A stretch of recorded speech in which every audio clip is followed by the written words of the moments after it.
ইউটিউবেও পাওয়া যায়।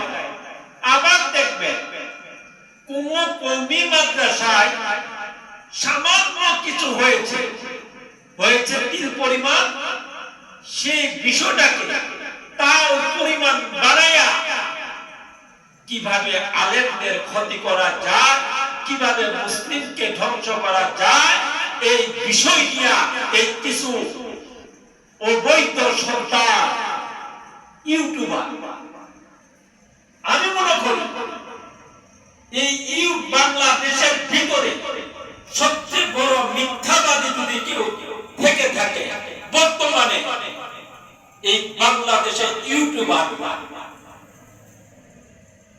যেমন এই বাংলাদেশে খেয়াল করে দেখবে ছোট ছোট ছেলে তারা ভিউ ইনকাম করার জন্য দুনিয়ার মিথ্যা বানায়া সাজায়া কওমি মাদ্রাসাকে কিভাবে ধ্বংস করা যায় এই বিষয়টা নিয়ে তারা সব সময় লেগে থাকে। কারণ এই মাদ্রাসার বিষয় কিছু লেখালেখি কিছু বলা মানে হচ্ছে ভিউ বাড়ানো।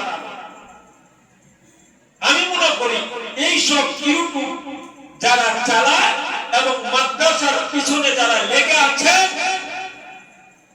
সব সময় যারা মাদ্রাসাকে নিয়ে লেখালেখি করে, এরাই সবচেয়ে বড় ইসলামের শত্রু।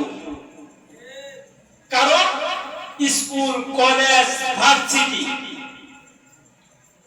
এইসবে ছাত্র ছাত্রীরা অধিকাংশ তারা জিনায় সবসময় লেগে থাকে। এগুলা বিষয় কখনো তারা তুলে ধরে না।